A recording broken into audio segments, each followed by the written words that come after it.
Hey, what's up guys? Rev here. Today we're going to cover quite the head scratcher of a story, a powerful epic filled with so many exciting twists and turns, I won't be surprised if Netflix makes an adaptation of it. Embezzlement, betrayal, 4chan. These were the ingredients to make the perfect lawsuit. But then, there was a very important ingredient added to the concoction: anime girl figures. And thus, the topic for today's video was born.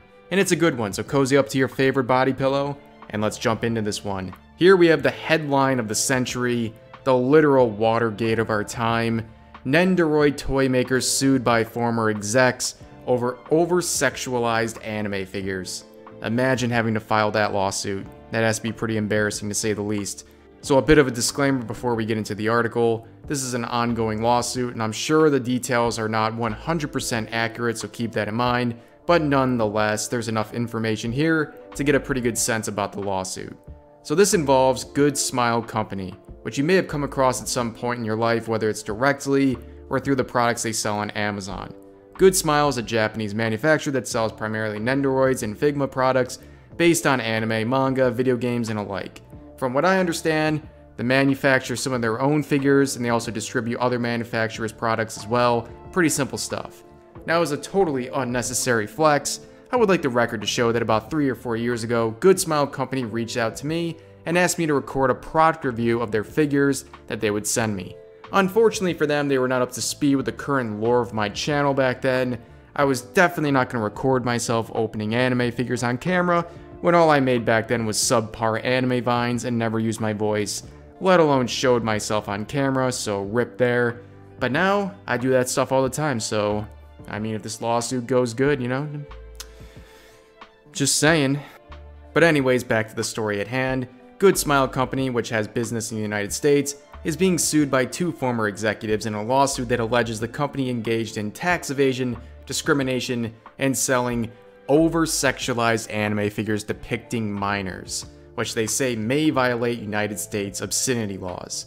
The 2 former employees filed a cross-complaint in a California court after Good Smile sued the former executives in 2020 for an alleged brazen instance of corporate misconduct. This included the alleged stealing of confidential information to create and profit from an apparently secret company.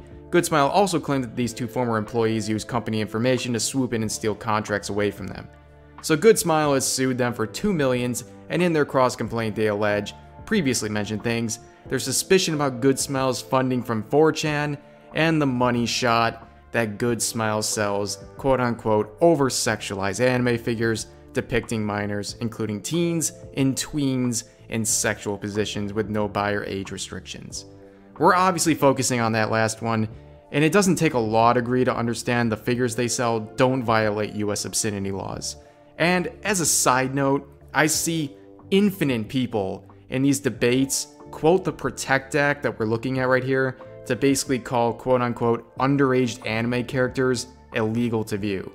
This act from 2003 was found unconstitutional because it was overbroad. It is meaningless, it has zero power, and yet I see homunculi on Twitter constantly using this to cancel people for liking anime and alike and saying it's illegal.